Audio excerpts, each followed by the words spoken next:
Friday morning, can't control it. Fired up and counting every minute. Hands are shaking, eyes are burning. The time has come, yeah, this is not a warning. The week was just so long, we had to let it go. Our problems disappeared, we're not tied up anymore. The weekend is here. Sunday calls, we are sick and tired of it. Up and down, can you feel it? Up and down. Hey everybody, welcome to the Johansson show. It's Kurt. Today, got two special guests with me, known as the Seven. We've got Fletcher Law, we've got Bishop. Boys, thank you for coming on. No, thank you, man. Now, really excited. I know you've got some things already getting promoted for when the pandemic goes back to, disappears and wrestling goes back to normal with SWW. So we'll get straight into that, with this tag team classic. What's your thoughts on having that to return to when wrestling comes back around? Well, for me, it's going to be interesting, but the main thing is just getting back at it. We've been out for so long now, and I don't know if I'd speak for Bish as well, but we are literally chomping just to get back in that ring. What about yourself? It's getting to a point now where it's don't know, you're starting to lose your edge a little bit when you don't have a mess around or a roll around competitively. So it'll be nice to have a good goal to be going back into when it all starts up again with a tag title championship. So tournament. Yeah, so it's definitely something to look forward to 100%. When was the last time you two got to wrestle, whether it was with each other or in singles? Well, we've had or is it actual competition? For the company, so in front of fans, in front of audiences. Oh, that was a while back, yeah. March 16th, I think it was. Yeah, March 16th, we had DWA, and we had Dancing Daddy and PJ Jones versus the two of us. Absolute stomper of a match. Probably one of the very few times I felt comfortable in a ring as well. And lo and behold, you just start picking up that momentum. The following day, then we went up to Kamikaze to help out, and wham! Sorry, boys, you're not doing anything else anymore. Yeah, life just turns on its head. Nobody expected it to last as long as it has. I know some companies have been.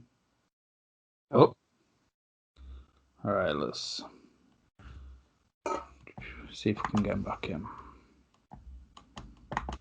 And we've got it. I was trying to sort the volume out because it was too loud in my ear, and then everything just disappeared. Technology. That's typical Bishop fashion. He'll just be in the sidelines and let me do all the talking, and he does all the fighting. I was trying to use the little thingy, and then it just obviously pressed the wrong button and just killed the call instead. Right, well, we'll wait for you to get your video back in as well. Oh yeah, there we go. That would help. There we go. Technologies, ladies and gents.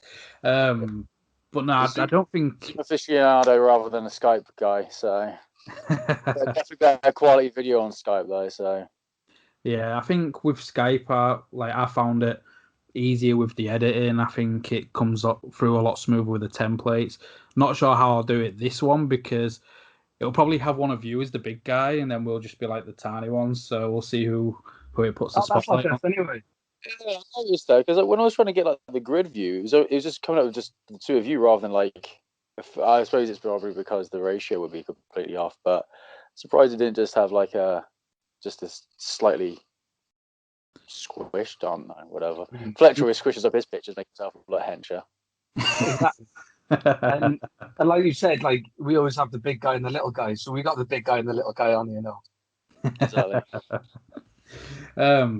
So, to take it back to the beginning, then we'll start with you, Bishop. When did you start training? Where was that, and who was it that was training you?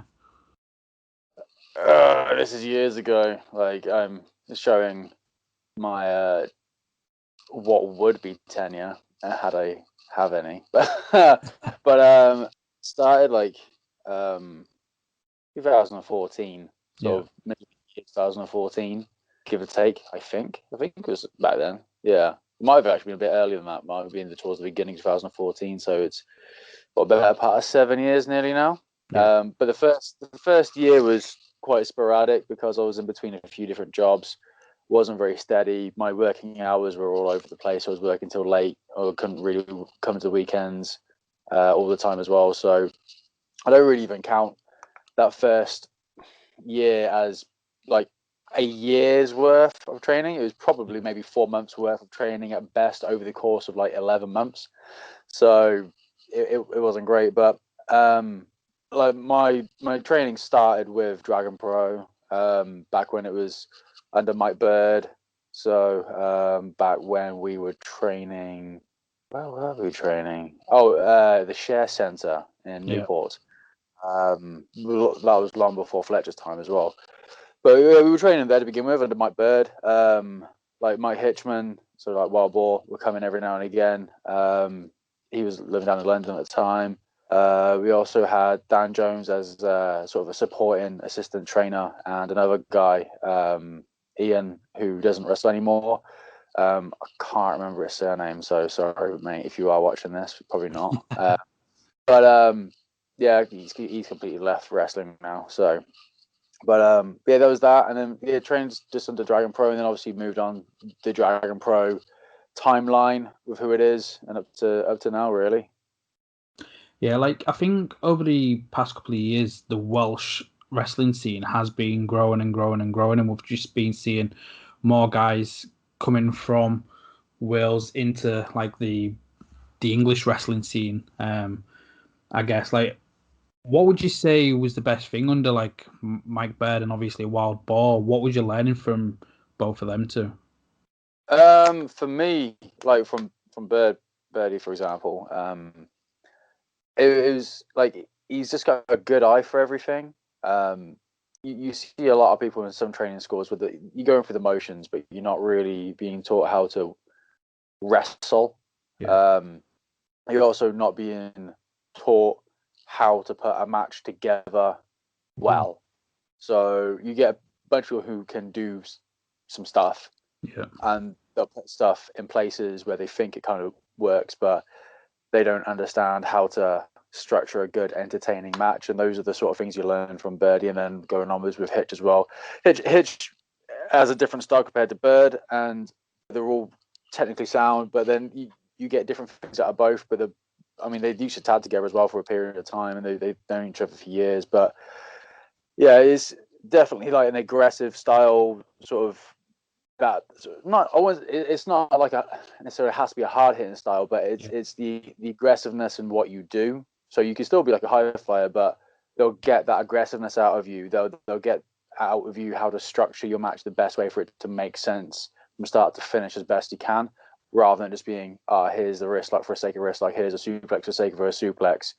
Like it's building layers and layers and layers with those build ups and then those payoffs and then everything else. So yeah, it's not just the physical side of it, it's the intellectual side of wrestling that you learn with Birdie and Hitch. Oh, brilliant. And what about yourself, Fletch? Like when you first started out? Well, I just coming into like 4 years now. I trained for literally a year and a half. Straight with Dragon Pro, but it wasn't in Newport at the time. Yeah, it was down in Cardiff in the bingo hall. That long now, Jesus Christ! Yeah, I know it's mad how time flies as well. Like for me, from 1 second coaching football, and it's like, right, I've put all of that now behind me. Now I'm going to focus on the wrestling, and didn't know where to go. And it was only by chance one of my mates who's an attack regular said, well, why didn't you go down to Dragon Pro? Give it a try. If you like it, crack on. If you don't, you don't have to worry. So went down the first time, absolutely loved it, and then just got the hook for it straight away. Trained my ass off for a year, and I think that goes to show like the high expectations of what Dragon Pro have got for their students as well. like the first year then of me wrestling, I'm in with the likes of Wild Boar, Mark Andrews, Flash Morgan Webster, and I'm fighting against Britain's Yeah. best in the first year of actually being a competitor as well. How did you find that? Because talk about like a Baptist of Fire, it isn't just right. We'll start you off on some like smaller proving shows. You facing, like you said, some of the UK's best. For me, it was madness. Like, just to think, oh, I'm gonna go out to the ring. I'm just gonna try my hardest. I'm still gonna be myself. If I come back, I'm not gonna have a 5-star classic. I know that for a fact. But if I can go out there and I can come back and I can be like, yeah, fair play. I know for a fact I've done as well as I could. Yeah. I'm happy. And every single time I went out, as soon as I came back, they were so gracious. They were like, "Oh, thank you so much," blah, blah. And I'm like, "No, thank you guys for looking after me in there more than anything." Yeah, definitely. Like starting out with your career then, Bishop, like when you first started working on the shows, how did you feel? Like when did you start feeling a little bit more confident? Confidence comes and goes. That's the problem. So, but as soon as you start to feel a little bit confident, there's something that can maybe feel like a setback, Yeah. and then your confidence gets knocked. Like I've had several setbacks, and like it's frustrating, but I've only really kind of felt confident like regularly and consistently probably the last, don't know, obviously not including the current year because that's complete whitewash, but probably the sort of year and a half before that.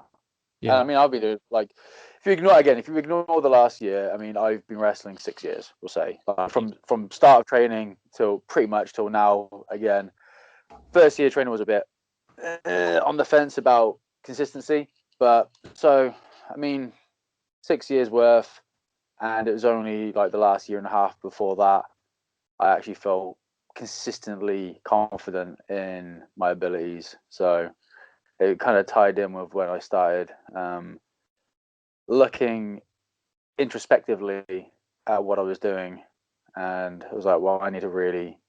I don't know, I just wasn't happy with how I was wrestling. Like I was kind of like ping ponging from look to style to what I do in the ring, how I wrestle, all over the shop without being consistent. And I think that's the thing is, like if you're inconsistent with what you're doing yourself, your confidence isn't going to be consistent because you're not spending time on focusing or being like dead straight set, like focused on what you're trying to achieve in a match.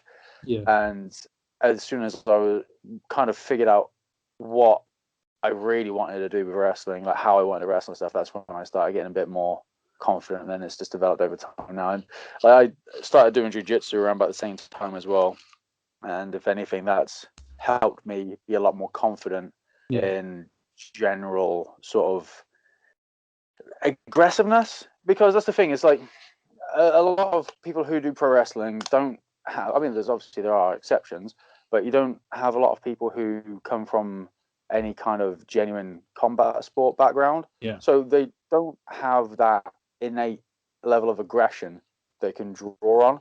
I mean, I'm a relatively aggressive person when it comes to wrestling anyway. Like that comes out in me. Life. Yeah, I didn't want to say. But with the jiu-jitsu as well, because obviously it's real.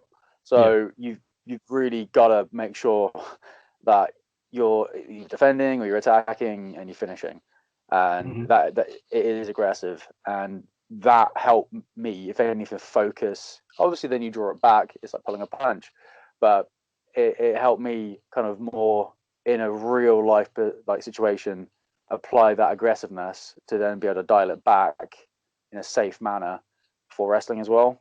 So I would encourage anybody to pick up a legitimate grappling sport, be it catch wrestling, collegiate wrestling, judo, jiu-jitsu, whatever, just because that will drill into you physical aggressiveness, which is always good to have in abundance, and then you can learn to bring it back rather than having none at all, which is what a lot of people tend to lack when they're wrestling, and that's why a lot of it comes across relatively insincere and lacking confidence, because you can, even if you are a bit unconfident, you can still mask it as long as you're being a horrible aggressive asshole. in the ring to somebody, but safely, then if you're not confident, but at least you're looking like you're hurting somebody, people are going to focus on the fact that you look like you're hurting somebody rather than that you're unconfident. So, yeah, definitely. What sort of feedback was you getting then? Like, obviously, you mentioned you're so unsure of yourself and so inconsistent, and surely the peers and those that have trained you would have been picking up on that. But then you go away to do jiu-jitsu to try and get that combat sport experience, and then you come back more confident doing that, like intertwining it with your wrestling. What sort of feedback was you getting from your peers? that's the issue with a lot of wrestling, is that sometimes people don't always give the feedback that they should be giving to you when they're holding it against you in the first place. Yeah. Not saying anybody specifically like from Dragon Pro, but sometimes, or you just get lost in the shuffle. And if you've been around long enough to a degree, and there's new people coming through the door, that's who their attention goes to, because you've obviously got to teach them and focus on them. And it can be difficult to obviously pay attention to everybody. And you kind of got to go up and ask for it. And I was never in a confident position enough to be able to ask for feedback, because I was kind of worried about what feedback I would get. Which again is stupid, because you shouldn't be scared of the feedback you're going to get. But then also sometimes you worry that somebody's just going to drag you down and tear you down for the sake of it without giving you anything like constructive in return. But every time I did get any feedback, it was always the helpful feedback. I just never had the confidence to ask in the first place. So a little bit of not there being a lot of other people who need it, so they can't just focus on you, because at the end of the day, you've been around long enough, you're big enough and ugly enough to ask for feedback yourself, and me just not having the confidence to ask for it in the first place. Now I wouldn't bat an eyelid. I'd be like, what could I have done better now? But back then, I was just like, I still have a bit of a love-hate relationship with wrestling, but for different reasons. Back then, the love-hate relationship was the fact that it was very much soul-destroying, and I just didn't want, but I still kept on doing it, and I'm glad that I stuck through it. But back then, it wasn't always an enjoyable experience. Has teaming with Fletch helped with making it a little bit more enjoyable? Yeah, like it's again, like because when we started tag, I mean, I was on a point where, like, the other year I said to myself that, like, if wrestling isn't more enjoyable, or I'm at least getting something out of it, which is not necessarily having to go somewhere, but I'm actually wrestling, and I'm enjoying it, and I'm not just doing the same old, like, dead end, horrible, like, places over and over and over, and that's all I'm doing. I might as well just jack it in. And then, like, coming, like, it started off with, like, Southwest Wrestling, and that kind of gave me that confidence boost again, because I went along to help out, and Pete was really, like, willing to give me a go, and then Fletch was there, and the whole, because he had the thing with a few of the other guys already in motion with the Seven, and then I just joined in with that, and then we're the two sole remaining members of it. But it's kind of down to him and the Seven that I probably might have not otherwise carried on. So just because I just wasn't really having that much fun. It didn't feel like it was going anywhere, and I wasn't really getting any traction with anything, even though it's not really necessarily improved like tenfold, but it has improved. And I'm like, okay, that's cool. I'm enjoying it more. So Fletch has definitely helped with my willingness to continue with pro wrestling. He's wiping away the tears, but I'm sure he wasn't expecting that sort of response, because as soon as I asked that, his face just dropped and he was like, "There we go, I'm gonna get buried." Nah, So I was waiting. I was waiting to be buried, but you know. yeah, that's where he turns around and says, "Well, I love the wrestling, but the love-hate part, the hate comes with Fletch." So, like, for you then, Fletch, like, when you first started, you mentioned facing like Mark Andrews and stuff. Like, what were some of the other, like, highlights of your single stuff before you got together with Bishop and doing the Seven? Well, I think one of the first shows I'd ever done was an outdoor show. That was completely mind-blowing for me. And I was like, okay, I quite like this even more now. And then it was just like coming down the line to, because my like the start of my career was more or less in these tag matches or 6-man, 8-man tags, so that you've got limited things to do in the ring. You tag out, and then you've got the more experienced guys taking over. But I mean, I've been very fortunate in what I have done, especially through singles as well, with the likes of being on the BBC. We got approached by the BBC for Dirty Vegan. Little did I know how far it was going to help, like, propel my career. Yeah. But I ended up being on the BBC doing a cookery program, to then eliminating the guest host, eliminating him, and becoming a champion, all on the same night.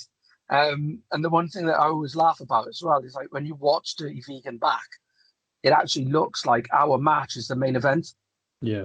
So it looks like I've just won my title in a main event, which was a blessing for me. Like, it was the first time I've ever held a title. Having my wife, my kids there, my family all being there. It was just absolutely brilliant. And then, like, the following show coming out, and then I've got a chance to be up against the likes of Mark Andrews. Then I've got Nico Angelo, which are two fantastic wrestlers. One at the height of his career, and Nico just coming in now as well. So for me, like, every time I go in, whether it be a singles, whether it be a tag match, it's a blessing just to be in the ring. Yeah, because was that with the Next Wave trophy? Yes. Yeah. So I won the Next Wave trophy in a battle royal. Pritchard was in the battle royal. Wasn't meant to be, so I just threw him out. I threw him out. It got on telly, job done, but I walked away with the title. And then I went on then to, I think it was that night as well, I ended up having me, Bronco Brendan White, and Danny Jones versus the South Wales Subculture as NXT champions and the Wild Bull. So I've just won a title, and now I'm facing the NXT Tag Team Champions as well. It's just mind blowing. Words can't describe it. Nah, but and going back up to you, Bishop, like, with your singles career, I know, was it Royal Imperial that you'd won the title there?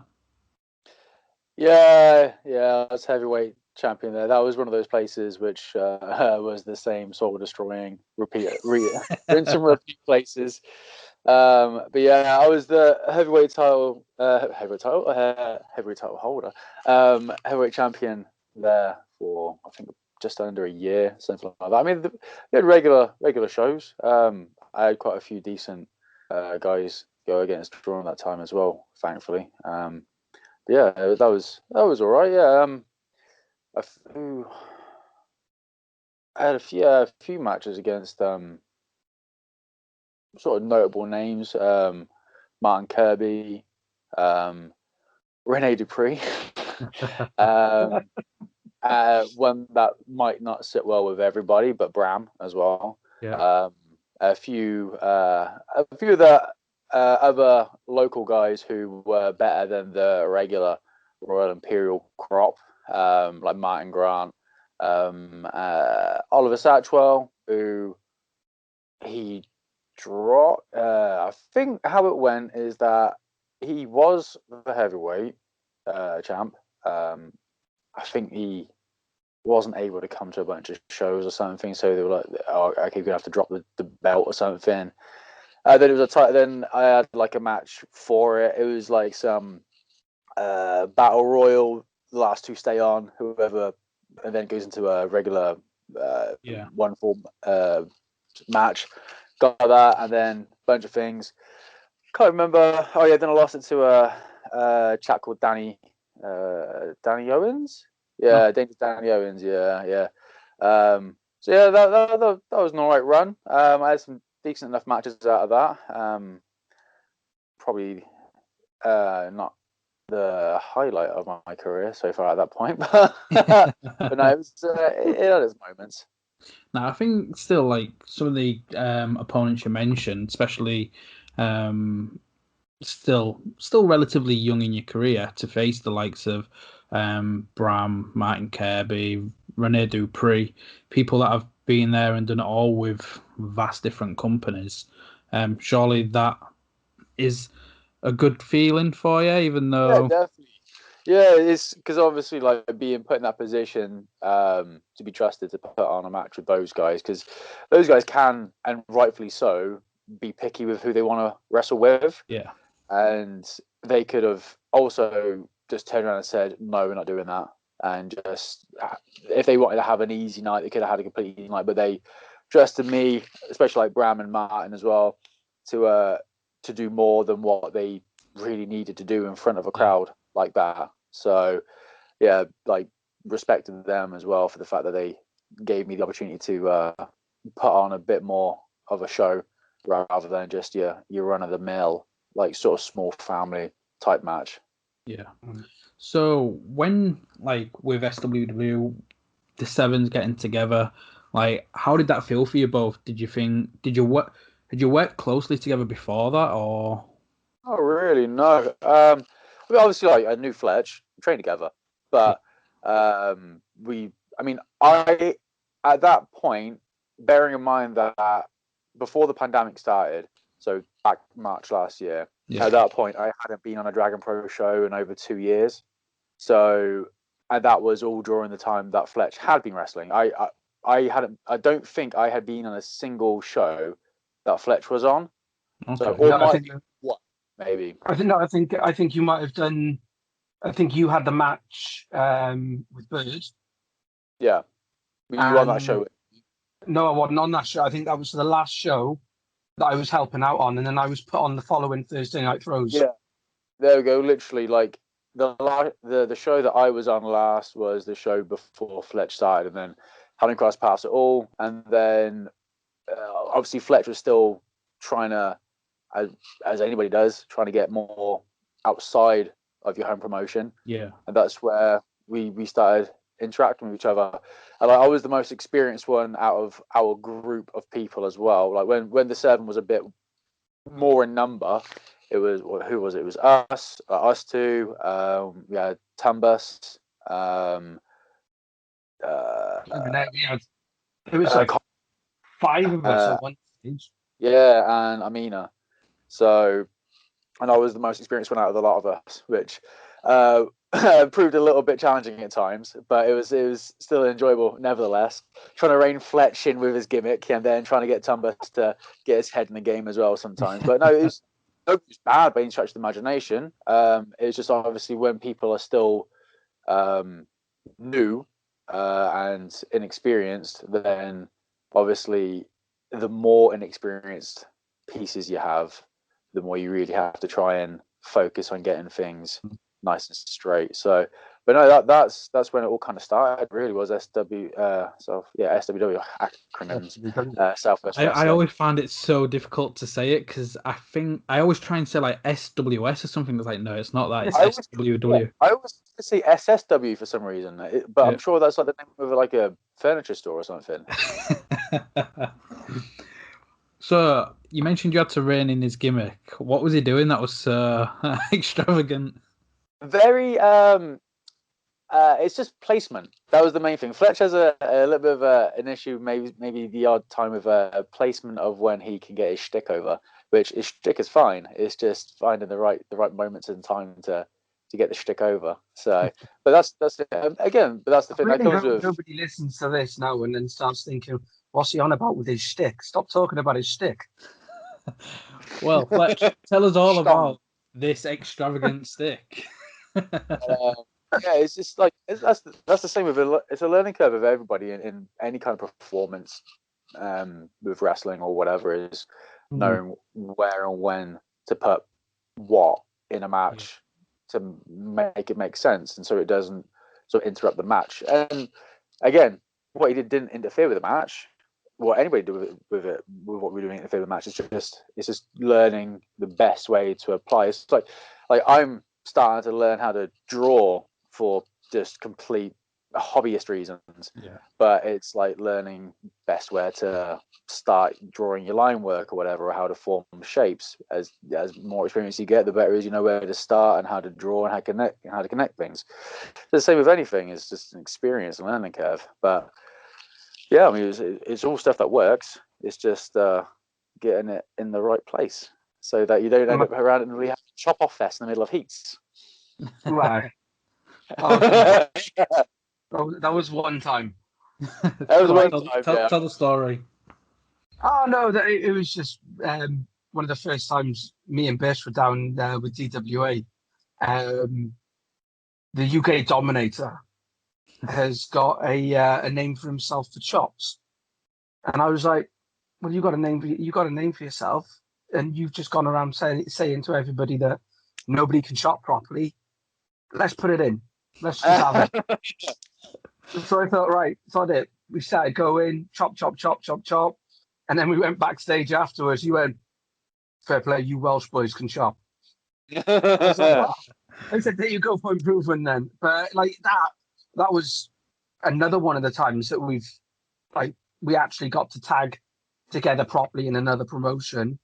That first match, everything started to gel together. It just seems like every time that we start to do something right, something just wants to come in and go, "Nah, not today." It's like obviously as a team, because it's not like we're regularly working every weekend as a team together, even before this happened. So it's getting those reps together are the important things, and it's like we're both competent performers in our own right.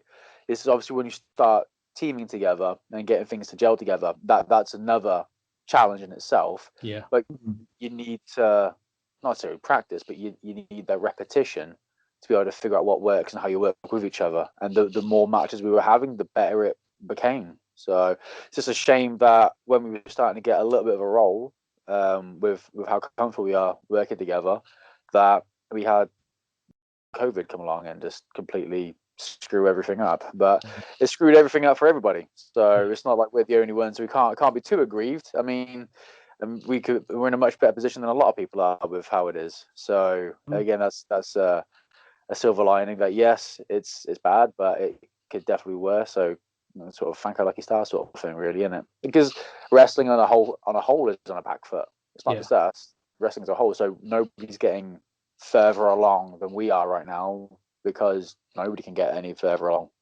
unless you're in America, where in a state where they don't care about COVID. Yeah, no, definitely. Like, I think it gives you a good chance to come out like all guns blazing when wrestling does go back to normal, though.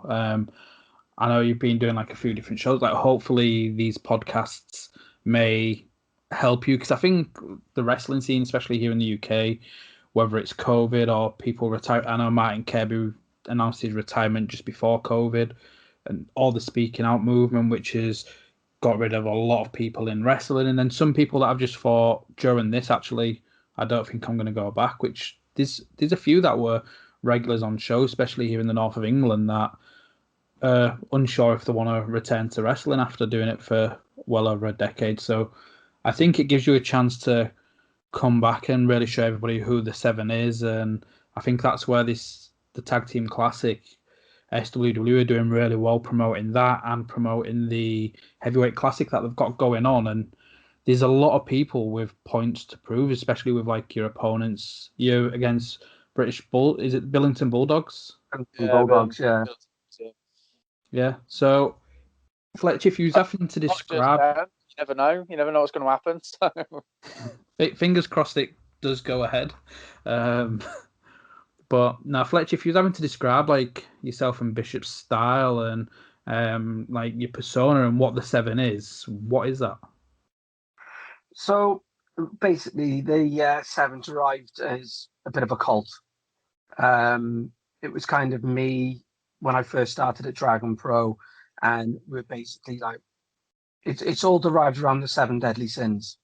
Yeah. And my whole viewpoint on that was, why should we all have to go around acting prim and proper when you can indulge in your natural delights and everything. Yeah. So we were going down those routes, and then I don't know if you've seen, but like through Dragon Pro, I was having like I'd have them members of the Seven. They'd come out, they got hoods on, they got masks on. There was never two people who were the same. I'm not going to tell you who they are, but there was never two people that were the same. So for me as well, the whole Seven kind of group, Yeah. because I hate saying cult. I know Flynn Burden's going to be like, oh no, it's a cult, it's a cult. But the group, the family that we are, you don't know if there's 7 of us. There might be 17. There might be 7 million of us. But that's where things started to go ahead. And I just took it wherever we were going to go. I just thought, right, I'm just going to keep talking about the 7. And then luckily then Bishop was on a show with us. We got chatting and we were like, yeah, let's bring in some brawn. Because I mean, we had there was 3 of us who we were all breaking into the scene. And like with Bishop, he's been there for a while. He knows the game. So like that's where it was nice to have, if I'm going off on a tangent, Bishop was there to like fish hook me and rein me back in. And that's what I've learned the most as well. It's like I got to listen to my big brother more than anything, because he's the hardest hitter out of the pair of us. Oh, brilliant! Like, how come it's just you two left then? It's just one of those things.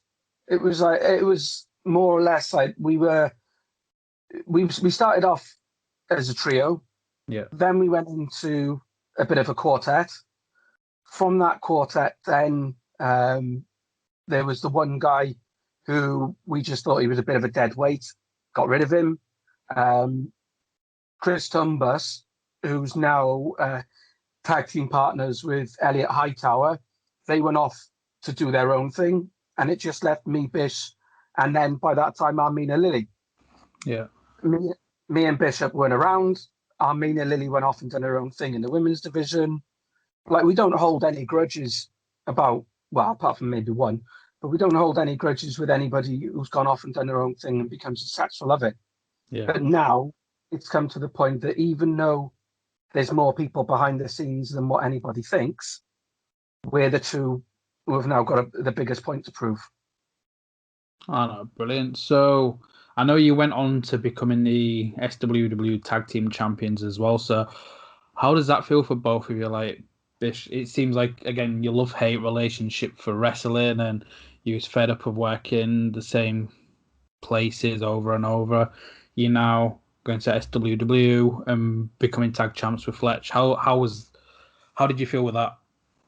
So, as short-lived as it was definitely an enjoyable little run, because the build-up for it was a good build-up. We were getting some, like, because who did we have matches with? Because we got the titles off of Purist, didn't we? And we had basically like a bit of back and forth with them until we did beat them, and then it was relatively short-lived, because I think it was the following show that we were on. They got them back. We had a couple of singles. Yeah, there was like 1 or 2 singles in between. Yeah, stuff like that. And then we went back. And then they had the rematch clause and took it off us. Yeah, but no, it was a fun little run. We had some good matches with the boys, and it'd be nice to get back in there and start doing it again, really, because like having championships isn't the be all and end all of it when it comes to wrestling, but they are nice because it's almost like a recognition. Well, not almost, but it is a recognition of the promotion's trust in you to put you in that position to have those matches, and to ultimately hold them if and when you get them. So it's definitely a highlight to have. Even in Royal Imperial, where I wouldn't go back to now, because I want to progress, and that place is no good for progression. Like, I know this sounds like I'm burying the place, but the place also has a lot of internal problems as well. So which is whatever, again, relating to speaking out, unfortunately. But it's probably flown under the radar, but not here to bury them. But again, like, even holding their title was still a privilege, because they put it on me, and they're as far as I can remember, they're the only championships that I've had, and I'm very grateful for both of them. I'm very grateful for anybody to put me on a show full stop, even if it is a place, so like historical place where I wouldn't want to go back to. I'm still obviously thankful for them in some capacity that they gave me the opportunity to be on there in the first place, to develop my skills, and to even if I've learned that that place is no longer good for me from being on there, but I now know that, and thank you for that, so to speak. But yeah, no, it'll be fun to get back into it with them, and hopefully, don't know, maybe other championships within Southwest Wrestling, that be the heavyweight now that I'm a chunky boy again. Because at the point in time, I was just petering around about that 205-pound mark, because I was doing a couple of jiu-jitsu competitions. I was like, I really got to get, because I don't want to be in the top end brackets, because there's some big boys in that. But so I got down for that reason. I was like, oh, cool. I'm technically a wrestling cruiserweight now. And now I'm certainly not a wrestling cruiserweight anymore. I'm back up to like 235 pounds, I think. So I put like 2 stone on. It's not fat. Well, it is a bit of fat, but it's a bit of muscle, a bit of fat, maybe a 50-50 split, I'd say. But yeah, which is still good going with the close. lockdown. Yeah, it was a lot of just lifting weights and not so much cardio and eating lots of pizza.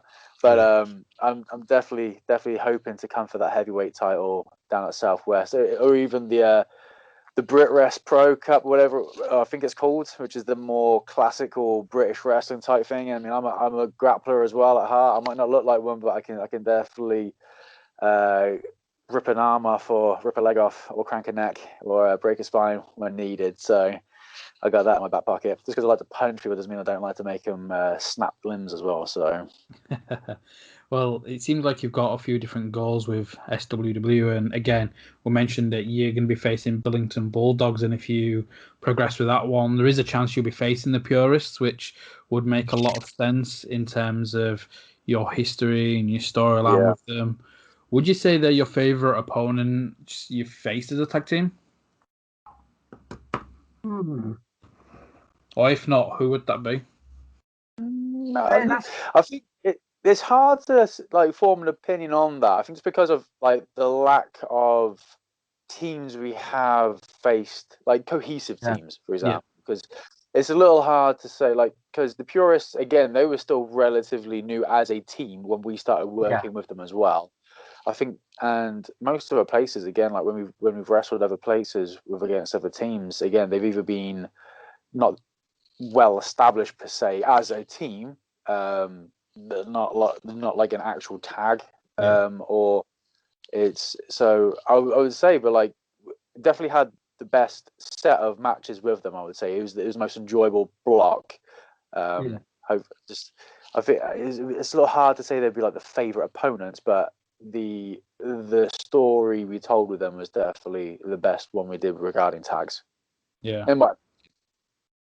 Fletcher, what about you? I mean, yeah, I'd probably go down with exactly the same as what Bish has said. To be honest, like having that storyline, and even when if Bish wasn't around and I was at SWW, for me, the storyline was continuing anyway. So we always had that backstory, so that when we did end up fighting, that's what it was. It was going to be a fight. But yeah, like Bish said, it's kind of a tough one because we haven't really faced like proper tag teams. We were due to have our first match at DWA was meant to be against the system. So that was Drake Virus and UK Dominator, but Drake Virus came down with a virus and couldn't compete. So they had to get somebody to fill in his boots, which Alexander Gray, Alexander Gray, he's a good competitor as well. But we just like, for us, anytime we're in the ring together, like Bish said, whether it's singles, whether it's a tag, it's always a blessing that promoters have put faith in with us. But if I had to pick, out of them all. Definitely against Dave Eaton and Dan Splash as well. Yeah. So, Bish, would you want to go back to like Attack and Dragon Pro, or is that the one where you feel it may not be the best place for you? Oh no, I'd definitely go back. It's just a case of whether or not the universe aligns with going back to Attack and go back to Dragon Pro. It's whether or not even Attack, for example, even comes back themselves. Obviously, due to speaking out, obviously turmoil there. That was a little bit of a situation themselves. But I can imagine that they will eventually. I mean, I'm happy to wrestle anywhere that is reputable and has a high standard of ethics. That's the thing. Like, I'm not opposed to wrestling or working for small places. I'm happy to, as long as they are safe and ethically sound, and that they're not taking advantage or abusing anybody that works for them. So that's the main thing, really. It's like, and that it is safe, like for everybody involved, like physically safe and emotionally safe. So, but yeah, Dragon Pro and Attack. I'm not necessarily going to be directly laser focused on pursuing those two places, but if it comes around, it comes around. So I'm not going to turn it down. Are you both hoping to maybe get more bookings as a tag team then, or would you want to focus on some of the singles stuff a little bit more? What would be a main focus? I'm literally just like, whatever comes. It's like, I wouldn't want to sacrifice either in favor of another, but again, with wrestling, unfortunately, it's a situation where you can't be too choosy, because sometimes like we might be getting established as a tag team, for example, and then a promoter sees sees us as a team, but then they might be like, cool, but I don't want this team, but I like Fletch because he fits a bill for a spot we need filling on our show. I'd be like, that's cool. I'll drive the boy down, and if you need me, I'm there. And if you don't, whatever. And I think that's the thing as well. Like, you look at us now. Like, how many times we've done singles, how many times we've done tag team matches. It's not necessarily, we're not going to be like at each other with if an opportunity arises. Yeah. If Bish gets a singles opportunity for a major championship, I'm not going to say no, you can't do that because we're a tag team. Yeah. But then it's exactly the same. It's exactly the same from my boat. If an opportunity arises for me, I know Bish will turn around and go, son, go for it. Run to the hills with it. Yeah. It's like, do you need a lift down there? Exactly. Well, I will need a lift down there, and that's the thing as well. Like, you look at 99% of the time, we're always together anyway. Yeah. So we went to a show before lockdown anyway, and Bish was on the card. I wasn't on the card, but we're still there to support each other no matter what. Yeah. So it doesn't matter if I'm managing, I'm managing. If I'm not managing and they want Bish to walk out on his own, I'm not going to hold any grudges. Yeah, it's good to see. There's the thing, like, not everywhere's looking for more tags. Some places are looking for more tags. Some places are just looking for singles, or they're looking for somebody who's like either going to be like a heavyweight or something to fit that void. But yeah, it's like, I would actively encourage Fletch to go for whatever he can get, and he'll encourage me to go for whatever we can get, and be that as a team or individually or as supporting singles but with a manager or whatever. Then yeah, I mean that's how it all should be. I mean, like, some people are dedicated tag specialists, or some people are dedicated single specialists who might get thrown into like random like clusterfuck tags or whatever. And if I can't swear, you have to bleep that. Sorry, that just slipped out. but yeah, if some people like that, and that's fair enough. But I'm not. Neither of us are in a luxury position to be choosy with that, because we don't hold any power, and we're not pulling the strings on what we can like do somewhere.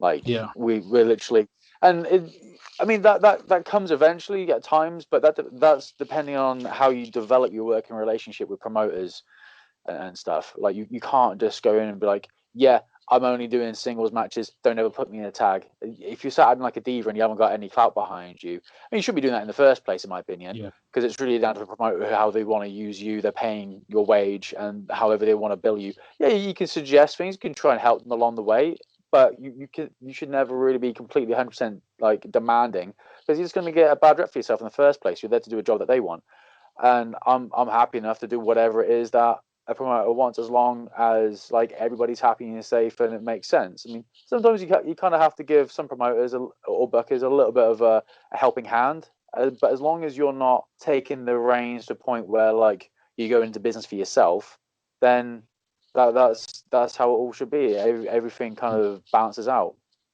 No, that's great to hear, especially like I've seen it like myself where people have been toxic and like tag teams have let the personal things get in the way because one's been given an opportunity and the other hasn't. So it's really good to see that you both seem to have each other's back and have that approach of just wanting to be in that safe environment and not wanting to work for people, because that's one of the big things where there may be some of these shady companies, but people may still want to go back just because it's a payday and Yeah. they want the work. But it seems like you two are like, if it's a vile place to work, or like the ownership's not trustworthy or anything like that, then you don't want to be there. So it seems like you've got your head screwed on. So props to you both for that. Cheers, man. Thank you. What was your experience like with Iron Fist? I know you faced Adam Maxted before the end of 2019. Yeah. Iron Fist, I always enjoyed it to be at Iron Fist. It's just a shame the way that history has now gone with Iron Fist and the owner of Iron Fist, Jake Gittins. The whole, again, speaking out. Jesus Christ, I can't keep up with it because I've kind of known what's been happening, especially up in North, but because there's been so much happening, it's really hard. So how do you two as performers like cope with that then, where it could easily go through like under the radar? Because I know whenever I've had people reach out wanting an interview, a lot of the time the first thing I'm having to do is type into Google or Twitter their name and speak out, just because there's been a couple. There's been a couple with like we've seen it with that New World Wrestling where Liam Kenny. Yeah, well, he'd been reaching out, wanting quite to do interviews and for me to try and promote the show, and then before I know it, well done, you're an nonce. Yep, exactly. And it's because with Jake, it was a situation with Millie McKenzie. I won't go into detail with it. That like the information's out there, and this isn't what this is about. But there was that, so it's unfortunate that happened. Just obviously because I mentioned the fact there's a connection. But Iron Fist I always enjoyed working at Iron Fist. Like, I mean, I was never like a super regular. And again, it was the sort of place where it was, to a degree, a place where like mates would be bucking mates. Yeah. But I mean, that is a lot of what happens when wrestlers are promoters. It's just you kind of just live with it, because and unless you're super in their favor, like in favor with them, then you're probably not going to get an awful lot out of the situation. But I was quite grateful quite very grateful at the point in time, to be given that opportunity for that match in London. And like I was driving Giselle down because she needed a lift to the show in London. So they're like, okay, so to make it worthwhile, like we've got a position as well. It'll be, I think it was co-main, where it was on the slot, I think, or it might have, it was co-main, I think. I get for the heavyweight title against Adam, and I was like, sick. Yeah, well up for that. Thank you for that. That was cool. And like I've had like little random bits and pieces over the years at Iron Fist. A couple of like tag matches, a couple of like multi-man matches, a few dark matches. I've always had a good time at their shows. So when it was good, before everything happens. I really enjoyed my time there. Oh, good. But yeah, have you had any companies like trying to contact you and you have that reluctancy? Because there has been a few new companies trying to pop up, and some with genuine people, some like New World Wrestling. Like, what are your both mindset of maybe taking this potential booking? Because it seemed like NWW booked half of the fucking UK. So the amount of people that was having to be like, Yeah. I'm not going to be with these, and having to do damage control for their reputation. Like, how do you two take in bookings? How are you going to deal with that going forward? I mean, it depends if you know the person in the first place. Like, if it's a worker who's running a show, then you kind of going to know at least a little bit about them. And if you don't know anything about them, it's going to be relatively easy to find something out about them. The whole, for example, New World Entertainment, New World Wrestling, whatever the fuck you want to call it, because the idiot hadn't even checked to make sure that the first name he chose was copyrighted or not, which it was already, or trademarked or something by somebody else. So the reason why he had to change the name. Quickest name change, He also actually. yeah, it was New World Entertainment. No, New World Wrestling to begin with, and then he had to change it to New World Entertainment, didn't he? I think it was that way around. Whichever way around it was, he got belts made. And this again, going off a tangent, but how hilarious it is. He got belts made with the name of the company, which he hadn't checked if it had been trademarked or licensed as a limited company yet, and registered as a limited company, and it had been by somebody else, and that name was already taken on company's house. Because I checked, because I smelt a fish, and I was like, this guy sounds like he's chatting bare shit right now. So I checked off my own back, just out of curiosity's sake, on company's house. Is this name registered? Yes, it is. Somewhere else, completely different part of the country, from 3 years ago, and he'd already gone and got belts made. So, yeah, you get people like that, which are quite easy to figure out straight off the bat. But then you do get others who it's trying to figure out their connection to wrestling. Like, very frequently, if you get somebody who isn't involved with wrestling already, and this is their first like foray into wrestling, they're either not going to know fuck all about running a show in the first place, and they're either going to do it on their own, and it's going to go to shit. They're going to do it with some other wrestlers who are taking advantage, and it's going to go to shit. Or they might have some previous promoting history in another industry like music or event promotion, and they are the people who usually have the best chance, if they're not already wrestlers or ex-wrestlers or something, to actually run it. So that, because those are the people who actually have a business head, but obviously successful promoters in the first place. But if they're ever wrestlers, and you can smell it a mile off if it's just a bit of a mark who's looking to play promoter. Especially, it's very commonplace for not explicitly everyone, okay, but when you see some places when they're like, oh yeah, especially if they haven't done one before, if this is the first one, and it's like, oh yeah, I'm looking to run like a charity show. Basically, that's a red flag almost immediately for, I want to play promoter, but I don't have any money and I can't pay you, but I want to put a show on anyway. And like I said, I'm not saying that's everybody. Like you've got guys, like the people who run DWA, so like Devon Wrestling Association. They have is it House of Heroes? The House of Heroes, yeah. House of Heroes, yeah. So they have that as a side thing, but that is a charity show. But you know that they're not just doing it because they're taking the piss. It is a genuine thing. It's not that they're just playing promoter, because they are running other shows genuinely. So it's like, cool, that's fine. Well, I'm happy. But then you do get the other place where they've never run anything before. Maybe you know the person's name because they're a bit of a shit ass in the first place.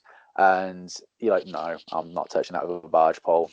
And plus, you can kind of tell from location and the other sort of names they're looking to get on there, especially if they've already like told you who else they're booking. Because that's one of the other things that I'll ask is I'll ask about who, like the sort of standard they're looking to book and who else they're booking. I mean, I'm not like I have no delusions of grandeur that I am anybody that anybody knows realistically. I mean, like people are aware of people through social media and things like that, but I'm not like a household Brit Rest name or indie name or anything. I'm not like a Chris Brooks. that sort of thing. Or I'm trying to think of ones who aren't nonsense now. It's difficult. I'm literally blank because all I can think of is Travis Banks. Yeah. But I'm not that sort of person. Neither is Fletcher. Neither of us is a team. But you can maybe kind of ask about, so who else are you looking to put on these shows? And then they drop a few names, and you're just like, oh, I know who that is, but not in a good way. So I think, and I think that's the thing as well. Like, you look at some of these promoters who just want to put show. Like, there's going to be a lot of people now who go, right, because of all the lockdowns and everything, I'm going to put a show on because I can easily make a buck because we're going to get all this wrestling because people are going to be wanting to wrestle. But what a lot of these new promoters, what they don't understand, and this is where it takes me back to NW, whatever it was, non-WE. What really made me laugh was, do people not understand that as wrestlers we don't talk to each other? So, like, okay, yeah, me and Bish are a tag team, but does that mean we're not going to talk to the likes of Lucia Lee or Amina Lilly, or we're not going to talk to August Jackson? Like, and that was the one that got me as well. Is I was absolutely rocking because I'm really good friends with Amina, and I said, I can't believe you just got you just got announced for NWE. How did that come about? She went, I don't even know what you're on about. I've never spoken to the guy. And she just got announced on the roster just like that. So, and I think that's another thing like promoters really need to understand is, do they not understand that we will all talk to each other at some point? Yeah. So, like, if there is a show, exactly, and that's the thing. If there is a show going on, if we see like our mates on that show, 9 times out of 10 we're going to go, oh, that's going to be a decent show because they're decent enough folk. But then if you're seeing Billy Joe down the road up against Stevie Sky from like 2 blocks away, you're going to go, well, I've never really heard them two before. Yeah. So they might be the next cream of the crop. But then if you get talking to each other then and go, oh, have you heard of these two? Oh, yeah, they're the biggest idiots in professional wrestling coming through. Yeah. Then you know not to go there. Yeah, definitely. So speaking of like what's next then, like what are both your goals in wrestling? Like what are you hoping? I'm sure first goal is just to actually start wrestling again. Yeah. But more longer term, like what are some of your goals? I mean, mine would be able to make it. I mean, ultimately, if I was able to make it as like a full-time sort of like job thing, Yeah. I mean, that's extremely hard, and it's more than just wrestling. That's the thing. So you can't just find wrestling to get by. I mean, some people do, but you have to become like, I say it's a bit of a cliche, but you do have to become a brand in yourself with how you market yourself, where you are, your image and your product that you provide. Yeah. So like, it's one for being a brand, but it's being a brand that supplies a product that people want to actually consume as well. But still there, because it looks like it says I've lost my connection. Am I still there? We could still hear you. Just froze a little. That's right then. Froze, but yeah, it's like to do that, like even make it full time. But I would say as a more achievable target is just wrestling once a weekend. Like even one show, once a weekend, somewhere that's safe and fun to be in. That's all. What about yourself, Fletch? Exactly the same. In all honesty, like if I could make this a full-time thing and not have to worry about being on TA wages, then I'd love it. But like everything that I've had so far has been amazing. Like some of the matches that I've been in, some of the places that I've gone to, some of the people that I've met. For me, all of that has just been an absolute blessing. So anything else now would be a bonus. Like just for instance, walking down the street, and I know it's a neighbor anyway, but just seeing them wear one of like our t-shirts is kind of like, whoa, that's like I never would have thought of that like back in the day. Yeah. Like even as a kid, like when you dream of like, oh yeah, one day I want to grow up and people are buying my merch and this, that, and the other. Like just all of that has been outstanding. So Yeah. anything else, anyone else I get to punch in the face from now on, it's just gonna be like it's just gonna be another day. Yeah, definitely. Is there any like companies that you're both like wishing to go for? Because I know like a lot of people that tend to do it full time or at least close to full time. They might try and even get on like the All Star Wrestling or the Welsh Wrestling runs. So you've got those camp weekends. But is there any other companies that are on your bucket list of you'd want to go work there? Personally, I mean, like, I'm not opposed to like the camp show style wrestling groups and stuff. I just don't like. It's not necessarily what I would be aiming for myself. Yeah. What I would be trying to aim for, like that sort of indie indie wrestling, again cliche sound like terminology, but like the sort of indie wrestling loop of being able to support myself with that merchandise sales as well, rather than like wrestling like 5 days a week, like I mean 5 days a week, 6 weeks out of the summer holidays or whatever. I'd rather do it smartly with a product that people want to consume also through merchandise as well. So that would be the main thing. But with that in mind, it's places which I would like to work would be advantageous for that would be places like Kamikazes, Progress again. I mean, Progress is a bit of has had a bit of a turbulent 12 months, unfortunately, with like the previous NXT UK stuff, and then moving on to a couple of people being again called out or some ramifications from speaking out. But they look like they've settled now. Hopefully they do. But places again like Kamikaze, like Progress, or just any place that is going to be able to provide a platform for me where I can promote myself essentially to like wrestling fans, and where I can also generate money for them as well. So it's not just going to be for me. Like I need to be a viable source of income for them. I need to be able to draw an income for them, and that's what I want to be able to offer to these companies so they can put me on. So then I can also make more money, because the more money I can make through selling my merch to these people means that they're going to be coming through the door buying tickets to see me wrestle in the first place, and then they're like the promoters pay my wage, but then it's these people who are really paying me my income because they're the one buying my merchandise and stuff. But then they're also keeping the promotions alive and paying everybody else due to the fact that they're paying their tickets.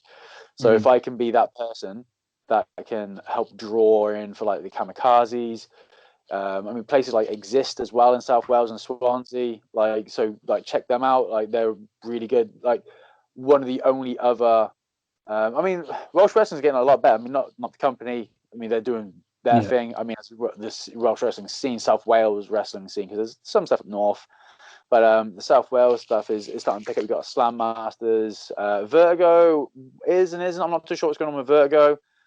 So you've got Slam Masters, Vertigo. And you've got Exist, are the ones that were running prior COVID.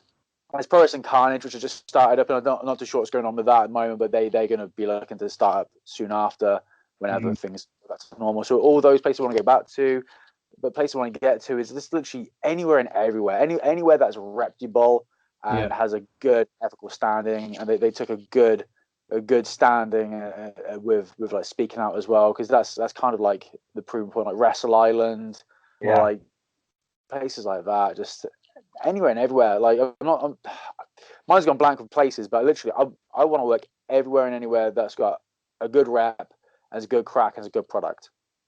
Definitely. What about yourself, Fletch? Absolutely, like anywhere. Go wrestle in Harchester.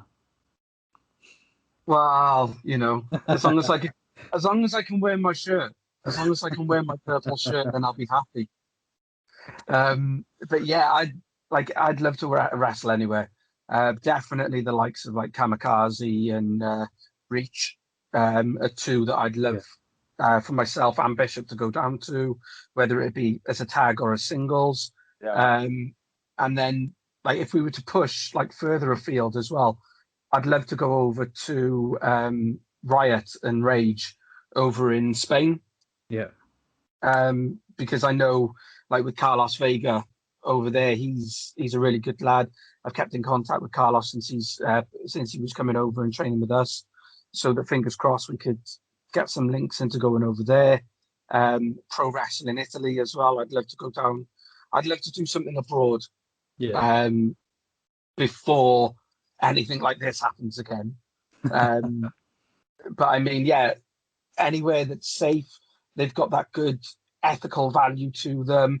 But then it's not just like when we talk about like the safety as well, it's not just as promoters and performers. You've got to look at that safety then from the audience's standpoint as well. Yeah. And I think that's a lot of where you look at the speaking out. I think, yeah, I know there was that borderline where you had coach and trainee coming through. But I mean, for me, the audience is probably just as naive as what some of these people who were being abused are. Yeah. So if you're looking at a certain wrestler and you're thinking, oh, I like that wrestler, if that wrestler's got that mindset already of, okay, I can get who I want when I want, that's where, like, for me, safety is paramount from the first person who walks through the door, whether it's the caretaker of a building, to the last person who leaves, whether it be a cleaner. Everybody has to be safe from top to bottom. Yeah. I'm glad you said that because, again, one of my close friends, she wanted me to pass on like the information to the likes of Sierra Loxton and Alex Cooper when they were Alexis Falcon when they were kind of like leading the charge with it, because again, somebody that's back on television with NXT UK whilst in Wolverhampton, so it kind of gives clues who that could be, whilst trying to pass through the audience instead of the whole like, excuse me, just thought, well, it's female, I may as well grab by the ass and push her out the way. Can do what I like when I like. And now she'll barely watch wrestling anymore, and I doubt, like she said, she stopped going to live shows because of it, because of she didn't think it was right to have that happen. She was assaulted. No, there's no two ways about it. Yeah. With that happening, that's assault.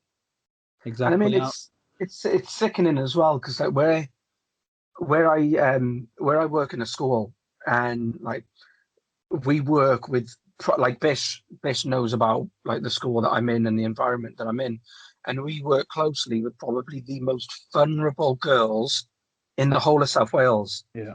And you hear some of their stories and it's absolutely harrowing. And you're thinking, you've got these types of people who are in charge of certain settings who are just taking advantage. And you're basically taking someone's innocence away from them. And for me, that kind of stuff would never fly. Yeah. Like when I started hearing some of the stuff that was going on, and I'm not gonna name drop because everyone knows who we'd be talking about. But there's one girl who like I'm very fond with and I'm very close to, and she had a big say in this whole speaking out movement because she was abused at 14 years old. And I'm sitting here and I'm like, I can't believe it. If I go into the next room, my daughter is like 4 years away from being that age. Yeah. And I want to take her on the road with me to all these shows and meet all the genuine people that we can meet on a daily basis. And it's like it's absolutely sickening. And then she's coming up and she's asking me the stories of, because she inspires to be like people like Nadia Sapphire, Millie McKenzie. And it's heartbreaking to see the effect that it's got on people who haven't been abused themselves. No, definitely. Like the whole thing is toxic, and it is refreshing, like speaking to two people with where, again, you don't mince your words, like you don't name drop purely because if anybody's listening and they've been remotely a victim of that, like it can trigger all sorts, and those people don't deserve any more spotlight. But it is refreshing seeing like two people that are We very. had it the other week.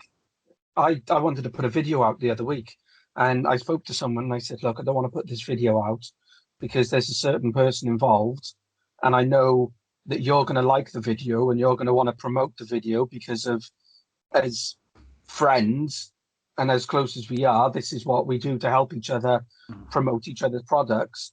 And I was like, I don't want to do it purely because of who's involved in this video. And they were like, no, you go and do it. You don't worry about that. Like, all this is by the by. But I'm like, but is it really though? Because I haven't gone through that situation. You have. So there's so many like boundaries in that now. Like, even when it comes to the fans, like when I wrestle at the Neon, there's a fan that comes up to me and she draws pictures of me. Every single show will be a brand new picture of me. And we're there and, oh, can I have a photo? Now, do I put my arm around them for a photo? Do I stand like squidging myself together? You seen Keanu Reeves where he gets a picture with the two females and it shows that his hands are like kind of pressed away, and I think the hover hand, isn't it? The hover hug. Yeah, I think that's it's taking the closeness away from somebody who actually you want to be there for. Yeah. Like, I've had people reach out to me now. I've had somebody reach out to me the other day because he got abused. Yeah. And I was like, no, it's good that you come in and you're saying these types of things, because if people don't know about it, people are just going to go, oh, that's okay, it's not a problem, we can go over there because they're good guys, but they're not really. Yeah. So as well, on the flip side of all that as well, is when you've got the fans who are handsy and grabby as well. That doesn't really get spoke about much, to be honest. But I mean, obviously there's a lot of it. Mostly you hear about like when you go like male fans who are sexualizing and ogling, grouping, and catcalling like women wrestlers and stuff, and like guys still get it as well. And it's just a bit of mutual respect. It's like nobody should be assaulting or harassing anybody, be it which side of the ropes you're on. Be it if you're a fan harassing a worker, or you're a worker harassing a fan, or workers harassing workers, or fans harassing fans. It's like it should be a safe and comfortable environment for everybody involved, with everybody else being there, just being a decent human being. So yeah, I'm glad you said that, because one of my interviews, I put it on hold because of the whole speaking out. I thought I wanted the right time. But with Emily Hayden, we were speaking about fans where it may be inappropriate stuff, whether it's positive, like negative or sexualizing or anything like that regarding her appearance. And I always remember I nearly got thrown out of a show before. It was a family-friendly show, and the person on the front row that was probably in his 40s was just derogatory comments to one of the female valets, constantly on about her ass, her boobs, everything under the sun. And these kids right next to him, and some of the stuff that he was saying, I'm not even going to mention on the podcast because it's just vile. And he was saying that in front of kids. And I always remember I ended up kicking off because I was next to him. And I was like, look, you need to pack that in. And he kept on going. And I kicked off, and the security came over and was like, right, I think you need to go. And I'm not going anywhere. Tried explaining, and they didn't do anything about it. And then he just kept on going at it. And I was like, look, sir, kicked off again. I was like, he needs to pack it in. If he says anything like that again, you even need to remove him, otherwise I'm going to knock him out. And it's disgusting, because there's like parents where they physically got up and took their kids out of the show because of the comments, and the event security staff didn't, or some of the young boys, like trainees, just didn't think out of it. I'm like, I'm doing your fucking job here. Like, this isn't acceptable. As the thing is, like, half the time, like, people just don't have enough spine to go up to people. Like, I'm glad that you said something to him, because you'd have so many people who would just be like, oh, okay, and just not do anything. They know it's wrong, but they won't have the spine to say something, because they don't want to tread on toes. They don't want to cause a scene. They want to avoid any problems.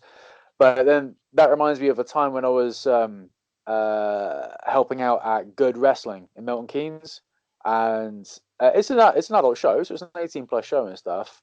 But because it's 18+, doesn't give you the right to be a prick. Right, yeah. So, but who was it? Was it? I think it was Jade. Like, I think it was Jade. And she was out having a match. Or it might have been Charlie Evans. I can't. Whoever it was, obviously female talent, woman talent. But yeah, really like just grim, derogatory stuff he was saying, and I was like, I literally shouted across the room, like, told him to shut the fuck up, and like people were actually booing him, like they were telling him to shut up, like, and he was getting like crowd heat, and he was loving it, but it got to a point where somebody squared up to him. I think it was Spike Trevay. Like Spike's not the biggest guy, but he was standing for what he stood for. He broke character. Fair play to him. Got right in the guy's face and completely destroyed him verbally before he even had to touch him. And the guy was just so belittled. He just shut up and sat down for the rest of the show, and it was a sight to see. And I just wish that more people would do that. And I mean, people do talk back. A prime example is like Lucia Lee. Like I did a podcast with her the other day. And all credit to her, by the way. Like what she's been doing through the full thing has been like incredible for somebody so young and new to the scene as well. Like, is it what's she doing? Lucy Lee's cancelled podcast now. Yeah, mate, I'm surprised that mate, a lot of us who are on that. Like, it was just. I'm probably never going to be able to wrestle for progress because how I said something didn't necessarily come across wrong, but I didn't get it out clear. It's like I said, like basically what I said to you earlier, but not as coherent. So if anybody from progress is not watching this one, this is what I meant to say. But she had an instant. I think it was Cov Pro Wrestling, which is like her home, or was her home territory promotion, and I just remember a clip that was going around of her just completely shutting down this guy who was, I mean, bear in mind that she was wrestling Chantel Jordan as well, and they're both young. Like, I think Chantel was 16 at the time, and Lucy would have been 17. So these are both like teenagers, like young women, like in some respects, like still children in the eyes of the law. And you had this grown man saying derogatory, vulgar things to them, and it's like that's also one reason why, in my opinion, that like certain things, and this is a safeguarding issue, and it's not because they shouldn't be allowed to, but it's because of the people outside. And again, you can't, until that problem is fixed, you have to protect. And until you are like, you don't need protecting, you have to be protected, unfortunately. And it's not through your own fault, it's through those other disgusting people's faults. But he was saying something just vulgar and derogatory to each other, something like "now kiss" or something, after like a flurry of reversals or something in a spot, like now kiss. You know what? I think she just turned around and was like, yeah, and I can't remember what she said, but she just shut him the fuck down. And again, beautiful thing to see, because everybody just laughed at him.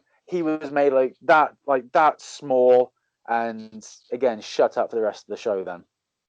What I want to see from promoters, and I know a lot of them probably be scared because they want to make that money, but it needs to be a zero tolerance policy. If there's anything derogatory towards any male or female, whether it's towards performers or towards other fans or anything like that, it isn't these million warnings to where even I'm having to threaten to knock the guy out because the promotion or the event staff are going to do anything about it. It needs to be a case of if it's picked up by anybody, they need to be thrown out. They need to be thrown out because there isn't a space for it. Like, well, I can't remember. Well, I could probably say one show that I've been on where they've actually announced something. Now, for me, if you've got all those fans in attendance, especially if it's on like a family show, if you're like on a family show and you've got all these kids who are running riot in and around the ring, and then you've got this one guy who's saying this. I mean, I remember. I know I'm going off on a tangent, but like, there was a manager that came out, got on the mic, and he called the ring announcer something along the lines of fermented smegma. The whole crowd went dead, but you heard this one kid over the top of everybody else go, "Dad, what's smegma?" So if they're hearing that, if you're calling somebody a slut or anything like that, kids will pick up on it straight away, and then the kids will start doing it. So for me, it doesn't necessarily have to be the promoter that comes out at the beginning of every show, especially if they're doing tapings, because a lot of the shows are taped now. But for me, have like the announcer on the mic and just say like, right, these are the guidelines, this is what's going on, because there's been so many times now where this hasn't happened, and then like you said, things get said, but nothing gets done. Yeah. If you hit that nail on the head straight away, and you say, right, these are the performers, they're not allowed to come out and give you high fives because of the whole COVID thing and all like that. Bam. And the only time I'd ever heard anything like that was at a Kamikaze live show. And when they were in there, and the announcer was in the ring, and they said, right, can you please remember that this is a family show, so can you not swear and this, that, and the other? And they said, because of the whole situation, as the performance come out, they'll be able to circle the ring, but then they're going to be getting straight in the ring. They're not allowed to come in and high five and all this, that, and the other. And that's the only time I've ever heard them announce anything about not swearing in front of kids, or anything with regards from audience to performers. Yeah, I think it needs to be done, and hopefully it is going to be a better place for fans, performers to be in. But on a positive note, like the aspirations of going to like Spain and Italy, I think that's great. Like I try and look at all the different wrestling scenes in the world. Like I think last year I did 20 different countries, where it was like Norway, Sweden, Denmark, Taiwan, Philippines, where I was interviewing talent from those. So 100%, I'd try and look at going to these different places, because it's going to be an experience first and foremost to go to all these different wrestling cultures and see what it's like. Yeah, it's just to see how they run as well. Yeah. Because like they might see something in the likes of myself or Bishop that they've never seen before. Yeah. And they might go, we're gonna grab them in. We may not bring them over on a weekly basis. Oh, he's left. He's had enough. He's gone again. Yeah, but like, it might not be to the fact of like, he's lost me now, isn't he? Yeah, so they might they might not bring us over like every week to do a taping or do a family show, but if they might see something in us that go, oh, fair play, we're going to bring them over periodically because we like what they've got, and that for me would just it would mean the world. Yeah, definitely. But yeah, hopefully we've still got people listening and have not dropped out quicker than Bishop has. But in case he can't come back, like I was on the border of just like wrapping things up there. Where, like, if promoters are listening or fans and they want you, where can they find you on social media? So you've got myself on Instagram and Twitter is Fletcher Law 7. It's the same handle for both of them. I'm pretty sure that Bishop on his Twitter is Jason with a Y, X Bishop. And on his Instagram, it is Angry X Bishop. Yeah. You can find us both we've both got our Facebook pages. So I'm Fletcher Law. You've got Bishop, who's now back, even though I'm... Hey, there we go. Bishop is capital B, capital I, capital S, capital H, capital O, capital P, because he likes everything big. And then that shtick. Let me. And then if you do want to have a quick look as well, you can also find us as the 7 on Facebook as well. What did I miss? Basically, you should have a look at all these different countries to go wrestle. Fletch would like that to happen. Yeah. And then I think he did the correct social media handles for you. I'm not too sure. Maybe, yeah, but like I want to wrestle in Japan and America and maybe Mexico. That'd be sick. But yeah, like Japan's like a big if one. I get this right, he owes me a can of Monster, right? So because it's normally me who pays for the Monster. Okay. Now, it's because I do the if drive. I get this right, Twitter is Jason X Bishop with Jason spelt with a Y. Yeah, JAYSON. And your Instagram is Angry X Bishop. Yeah, that's right. Yeah. Oh no, man. I'm gonna change my my Twitter handle to Angry X Bishop anyway, because I only up until recently I thought you could only change your display name, not your handle. But I've been told that you can change your handle after never actually actively trying after all these years. It's only when Mad Kurt came out. Yeah. So I'm Mad Kurt did. both my Instagram and my Twitter as the same, because those are the things that I'm active on. I don't really use the Facebook because Facebook's pretty much a dead medium for the most part. But yeah, it'll be Angry X Bishop on Twitter and Instagram. Brilliant. Well, boys, thank you for coming on. Like, don't change the way you are. I think your mindset's what's needed in British wrestling, and I'm sure people that are sharing the locker room with you will feel like safe. The fact that they know you won't stand for this shit. They're not safe. They're safe in the safeguarding terms, but in the ring, they're not safe. The Seven's going to win. We'll go with that. Brilliant. Well, boys, thanks again. Like, once things are back up and running and the world's back to some normality, we'll have to get you on and do a part 2 of what you're getting up to. But yeah. Thanks. Yeah, man, definitely. Look, I appreciate you having us on. Yeah, thank you, brother. Everybody, go follow them on social media. I will put them in the description as well. Make sure you hit like, make sure you hit subscribe. Thank you for watching. Thank you for listening. Friday morning.